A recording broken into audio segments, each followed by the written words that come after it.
Assalamualaikum warahmatullahi wabarakatuh.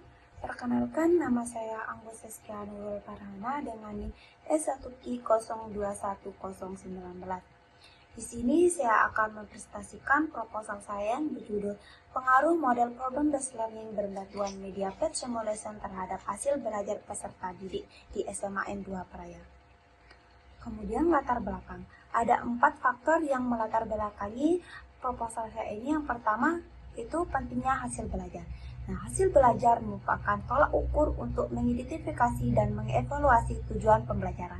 Hasil belajar dalam pembelajaran sangat diperlukan karena hasil belajar merupakan model penting bagi peserta didik untuk dapat mengembangkan pengetahuan secara luas. Kemampuan ini juga merupakan dasar dalam suatu pembelajaran. Kemudian itu rendahnya hasil belajar. Setiap proses pembelajaran tentunya diharapkan peserta didik mampu memperoleh hasil belajar yang baik. Namun, pada kenyataannya, hasil belajar yang diperoleh siswa tidak selalu baik dan tidak sesuai harapan. Rendahnya hasil belajar ini merupakan adanya indikasi terhadap rendahnya kinerja belajar siswa dan kemampuan guru dalam mengelola pembelajaran yang berkualitas.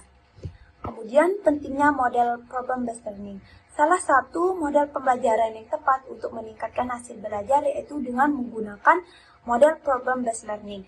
Nah, model pembelajaran berbasis masalah ini merupakan suatu strategi pembelajaran yang berpusat langsung pada siswa dengan mengembangkan pembelajaran yang aktif, keahlian pemecahan masalah, dan pengetahuan lapangan dengan didasarkan pada pemahaman dan pemecahan masalah. Kemudian peran MediaPet. Nah, MediaPet Simulation merupakan media berbasis komputer yang menawarkan simulasi interaktif dalam berbagai bidang ilmu yang dapat digunakan sebagai alat bantu dalam pembelajaran berbasis masalah ini. Kemudian lanjut ke rumusan masalah dan tujuan. Rumusan masalah. Adapun rumusan masalah dalam penelitian ini yaitu apakah terdapat pengaruh model problem-based learning berbantuan PET simulation dalam meningkatkan hasil belajar peserta didik.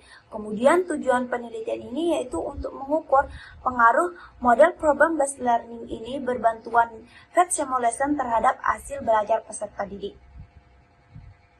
Kemudian lanjut ke manfaat penelitian. Yang pertama itu bagi peneliti. Peneliti ini diharapkan dapat menambah pengalaman dan memperluas wawasan berpikir terutama dalam perencanaan belajar mengajar dan penelitian ilmiah.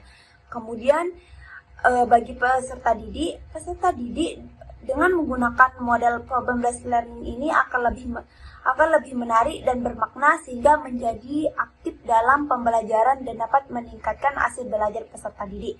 Kemudian bagi guru, melalui penerapan model problem-based learning berbantuan media PET simulation ini diharapkan dapat menjadi alternatif bagi guru dalam proses pembelajaran fisika untuk meningkatkan hasil belajar peserta didik. Kemudian lanjut ke landasan teori, di mana itu ada hasil belajar. Nah, hasil belajar ini merupakan perubahan perilaku yang diperoleh siswa setelah mengikuti proses pembelajaran. Nah, hasil belajar ini juga meliputi 3 aspek, yaitu aspek kognitif, aspek efektif, dan aspek psikomotorik.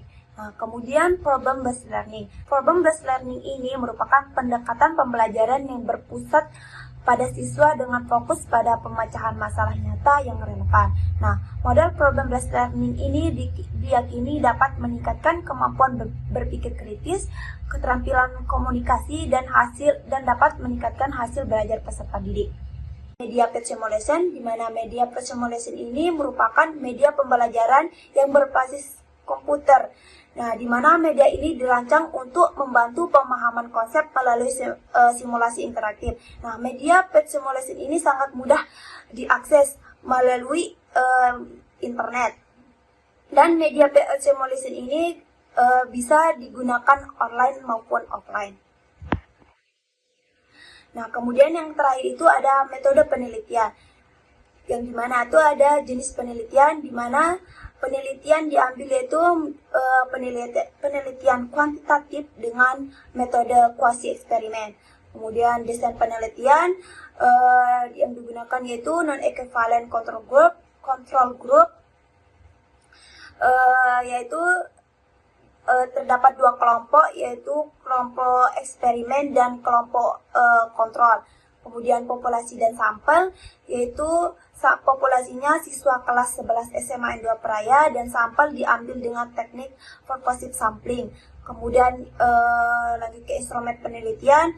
Nah, instrumen penelitiannya itu ada lembar observasi, tes hasil belajar di mana tes hasil belajar ini ada pretest dan posttest, di mana pretest dan posttest ini masing-masing 20 soal dan angket respon siswa. Kemudian yang terakhir itu ada analisis data, yaitu ada uji normalitas, homogenitas, uji hipotesis dan uji endgame.